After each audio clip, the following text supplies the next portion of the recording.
বন্ধুরা, আমরা আবারও চলে এসেছি আরও একটি নতুন বিজ্ঞপ্তির খবর নিয়ে। দেখতে পাচ্ছেন সিএলএফ অ্যাকাউন্ট্যান্ট অ্যান্ড এমআইএস এই পদে কিন্তু নিয়োগ হচ্ছে অনেকগুলি।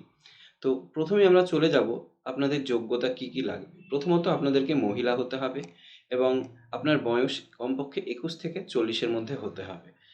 পরিবারের কেউ বিডিও বা ক্যাডারের নিকটতম সদস্য হওয়া চলবে না।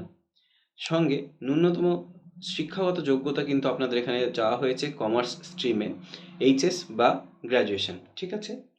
আর সঙ্গে আপনার কিন্তু 6 মাসের কম্পিউটার সার্টিফিকেট, অর্থাৎ সার্টিফিকেট ডিগ্রি প্রোগ্রাম যেটা হয়, যেখানে ওয়ার্ড, এক্সেল, পাওয়ার পয়েন্ট শেখানো হয়, সেই ডিগ্রির সার্টিফিকেট কিন্তু আপনাকে দেখাতে হবে।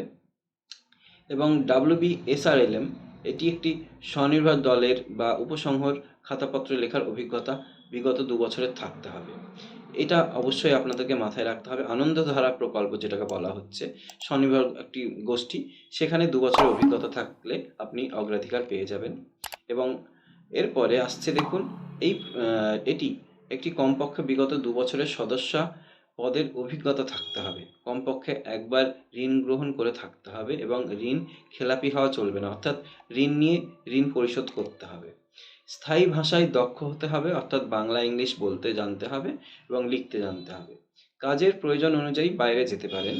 এবং এই পদের জন্য নিযুক্ত হলে আবেদনকারী আনন্দধারা প্রকল্পে কোনো district level trainer, block level trainer হিসাবে কাজ করতে কিন্তু পারবেন না। এরপরে চলে আসুন, এটি নিয়োগ চলছে কোথায়।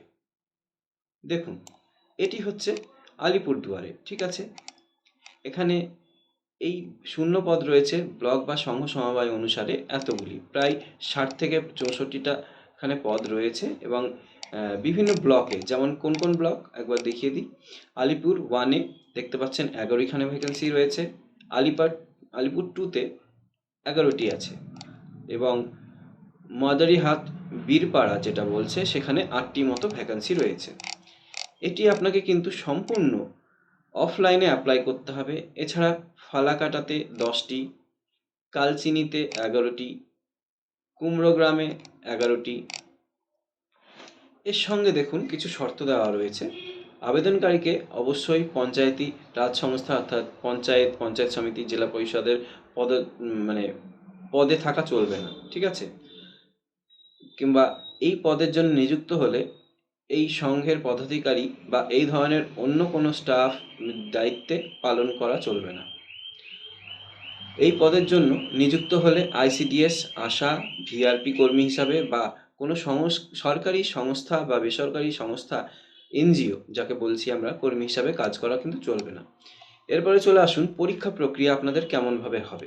সাবজেক্ট এখানে দেওয়া আছে, টোটাল কিন্তু 100 মার্কস রয়েছে এক্সামিনেশনে। জিকে আছে 10, রাইটিং স্কিল থাকতে হবে 20, এবং বিষয়ভিত্তিক জ্ঞান যে সাবজেক্ট আপনার দেওয়া হয়েছে তার উপরে 30, কম্পিউটার টেস্ট হবে 30 এবং ইন্টারভিউ রয়েছে 10। এরপরে এখানে সময়সীমা দেখানো হয়ে গেছে, 1 ঘন্টা 30 মিনিট পরীক্ষা হবে, 2 ঘন্টাও হতে পারে সবচেয়ে বেশি হলে। এবং পরীক্ষার স্থান ও সময় যথাসময়ে জানিয়ে দেওয়া হবে। লিখিত পরীক্ষার ধরন হচ্ছে এমসিকিউ, মান হবে 1 করে। এখানে কিন্তু সবচেয়ে ভালো খবর, কোনো নেগেটিভ মার্কিং নেই, ঠিক আছে? পরীক্ষার প্রশ্ন মাধ্যমিক স্তরের হবে, ঠিক আছে?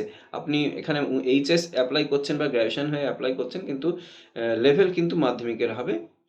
এবং লিখিত পরীক্ষার পর পৃথক দিনে বা একই দিনে কম্পিউটার টেস্ট ও ইন্টারভিউ হবে। মানে আপনি এমসিকিউ যেদিন এক্সাম দিয়ে দিচ্ছেন 100 নম্বরে, তারপরেই কিন্তু আপনাকে ইন্টারভিউতে এবং কম্পিউটার টেস্টে ডেকে নেওয়া হবে। যদি কোনো পরীক্ষা প্রার্থী পরীক্ষা, কম্পিউটার টেস্ট, ইন্টারভিউ উপস্থিত না হন, তবে তা তাৎক্ষণিকভাবে রিজেক্ট করে দেওয়া হবে এবং তাকে মেধা তালিকায় বা মেরিটে নেওয়া হবে না।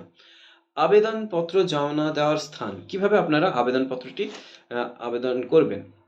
তো দেখতে পাচ্ছেন আলিপুরদুয়ার জেলার এই ওয়েবসাইট alipurduar.gov.in, এইখানে আপনার নোটিফিকেশনটা এসেছে এবং আলিপুরদুয়ার ডিআরডিসি অফিস ও সাব ডিভিশন অফিসে পাওয়া যাবে।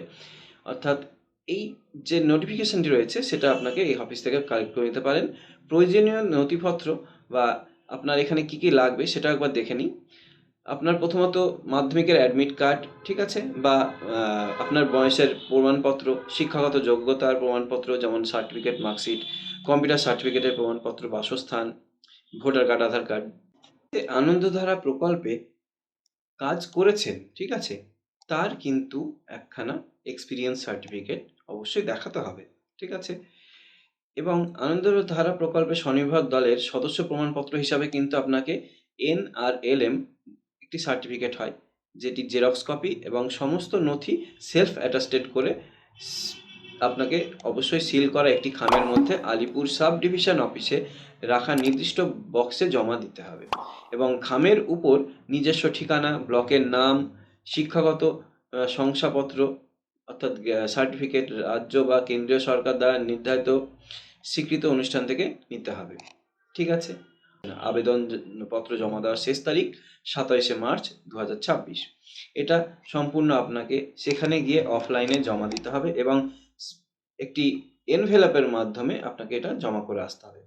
নোটিফিকেশন থেকে সিলেকশন পর্যন্ত চূড়ান্ত সিদ্ধান্ত নেওয়ার ক্ষমতা থাকবে আলিপুরদুয়ার সাব ডিভিশনের অর্থাৎ ডিস্ট্রিক্ট লেভেল CBO HR কমিটির হাতে। তো অ্যাপ্লিকেশন পোস্ট দেখতে পাচ্ছেন, এই ফর্মটি ঠিক এরকম হবে। এখানে লেখা আছে, পড়ে নেবেন একটু। CLF অ্যাকাউন্টেন্ট অ্যান্ড MIS এর আপনার একটি পাসপোর্ট সাইজ ফটো এবং সেখানে কালার ফটো দিতে হবে অবশ্যই। নিয়ে এই ফর্মটা দেখে নিচ্ছেন, নাম, বাবার নাম, ঠিকানা, phone number, ID, email ID, date of birth, এগুলো সব আপনাকে কিন্তু দেখে দেখে ফিল আপ করতে হবে এবং আপনার কোয়ালিফিকেশন এখানে অ্যাড করতে হবে